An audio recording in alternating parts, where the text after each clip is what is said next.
Bon, alors, on va parler de la création de brosses. Et d'abord, on va parler d'utilisation des brosses quand on n'a pas de tablette. Donc, on fait un nouveau fichier.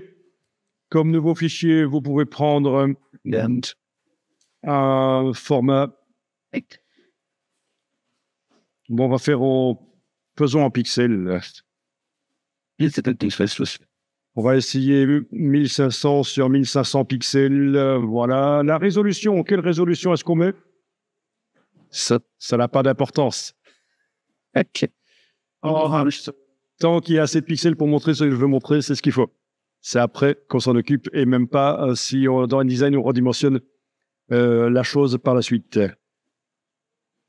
Bon, ok. Un fond blanc, oui. Bon, la première chose que je vais vous montrer ici, on va créer une brosse calligraphique. Donc, c'est très facile. On prend le pinceau, on va dessiner en noir. Et dans la palette des formes, je vais demander que la forme soit aplatie et tournée. Voilà. Et je vais dire que la dureté doit être à 100%. Le pas, je peux le diminuer parce qu'on sait que ça peut faire quelque chose d'assez grumeleux, surtout avec des grosses brosses. Donc, on descend en dessous de 6%. Le fait qu'on puisse le décocher, ça veut dire que l'espacement entre les brosses va être décidé par la vitesse à laquelle vous dessinez. Donc, vous savez que le pas, c'est pour faire des traits continus. Photoshop répète la forme de brosse. Si on décoche ceci, c'est la vitesse avec laquelle on dessine qui va déterminer le pas. Et donc, il ne sera pas régulier, ce ne sera pas une question de distance. Mais je vais laisser donc cocher et 6%, c'est bien à peu près.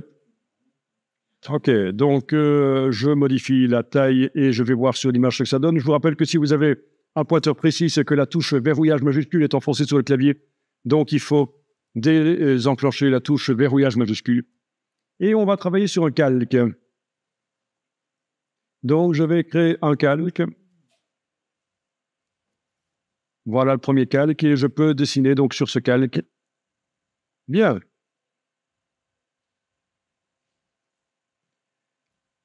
Alors, on va voir ce qui se passe si on met sur ce dessin des effets spéciaux. Donc, attention, on travaille sur un calque avec les traits qu'on a fait sont entourés de transparence, c'est important. Surtout si on met des effets spéciaux dessus. Parce que si vous faites ça sur un calque, si vos traits sont entourés de pixels, les effets spéciaux vont se mettre sur le bord des pixels, donc sur le bord de l'image peut-être. Donc, c'est important ici que les traits soient entourés de transparence. Et on va aller mettre un effet calque, style de calque, biseautage et estampage. Calque, style de calque, biseautage et estampage. Je vais modifier la profondeur, la taille, etc. Je vais ici faire une incrustation en couleur. Je choisis quelle couleur.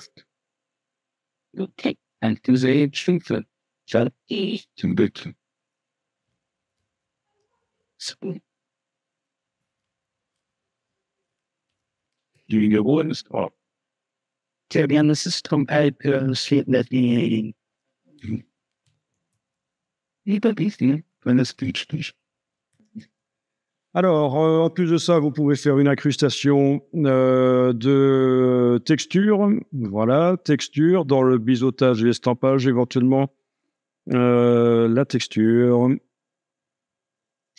Ok, l'échelle, le relief, peut-être que ce soit quand même pas trop fort. Enfin, c'est vous qui voyez les réglages que vous mettez. Dans biseautage, estampage, pas dans la partie texture, mais dans la partie vraiment générale, vous avez le contour, possibilité de donner un contour spécial. On avait vu ça rapidement. OK.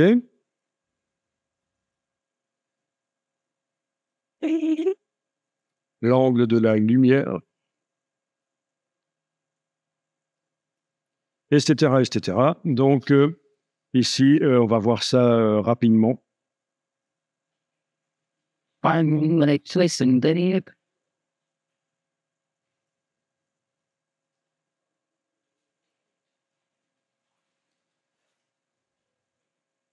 Et alors, peut-être une petite ombre portée.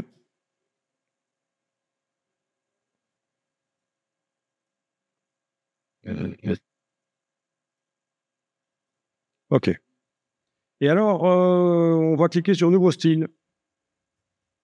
On pourrait le faire dans la palette des styles et on en a parlé de ça. Nouveau style et je vais appeler ça brosse bleue.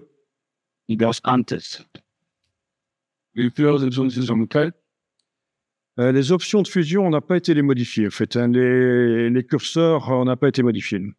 Donc, ça ne sert pas à grand-chose de les inclure. Les effets, oui. Voilà.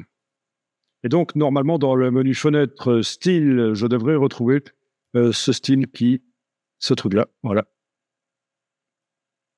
Il est là. C'est le dernier.